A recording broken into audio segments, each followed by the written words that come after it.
ஒரு நாட்டுல ஆண்களுக்கு பற்றாக்குறை ஏற்பட்டதுனால அந்த நாட்டுல இருக்க பெண்கள் எல்லாம் ஆண்களை வாடகைக்கு எடுத்து வீட்டு வேலையை செய்ய வைக்கிறாங்களா? என்ன நாடு, என்ன நடந்தது? இன்றைய குட்டி நியூஸ்ல பார்க்கலாம்.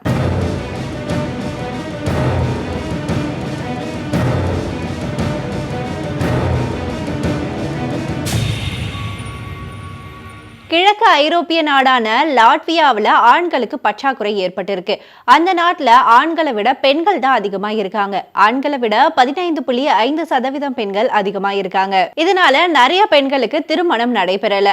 இந்த நிலையில அந்த நாட்டில் இருக்க ஒரு கம்பெனி ஒரு புது சேவையை துவங்கி இருக்காங்க. அந்த சேவையோட பேரு ஹஸ்பண்ட் ஃபார் ஹையர், அதாவது கணவர்கள் வாடகைக்கு விடப்படும். இந்த நேம் அவங்க கேட்சியா மக்கள் மனதுல ஈஸியா பதியறதுக்காக தான் வச்சிருக்காங்க. இந்த சேவை மூலியமா ஒரு ஆணை ஒரு பெண் வாடகைக்கு எடுத்தா அவங்க வீட்டுல இருக்க வேலையெல்லாம் பார்க்கணுமா?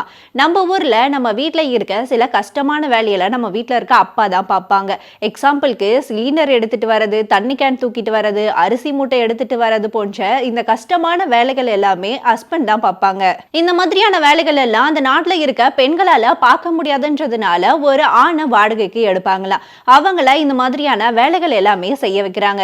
அவங்க வாடகைக்கு எடுக்கிற ஆண் தான் அவங்க வீட்டுல இருக்க கஷ்டமான வேலைகள் எல்லாமே செய்யணும். அது மட்டும் இல்லாம அவங்க வீட்டுல இப்ப வாஷிங் மிஷின் இல்ல ஃபேன், ஏசி ஏதாவது ரிப்பேர் ஆனாலும் அவங்க தான் அதை சரி பண்ணணுமா.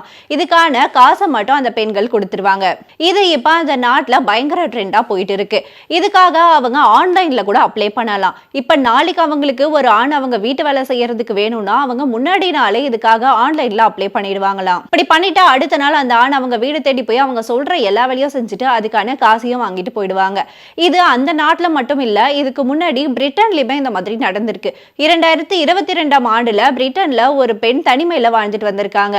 அவங்க ஒரு ஆண் மகனை வாடகைக்கு எடுத்து அவங்க வீட்டுல இருக்க எல்லா வேலையுமே செய்ய வச்சிருக்காங்க. இது ரொம்ப பேசு பொருளான நிலையில இப்ப இந்த நாட்டிலுமே இது பயங்கர ட்ரெண்டா பரவிட்டு வருது. இதே போல நம்ம நாட்டுல நடந்தா எப்படி இருக்கும்னு கமெண்ட்ல சொல்லுங்க. இதே போல வேற ஒரு இன்ட்ரெஸ்டிங்கான குட்டி நியூஸ்ல நான் உங்களை சந்திக்கிறேன்.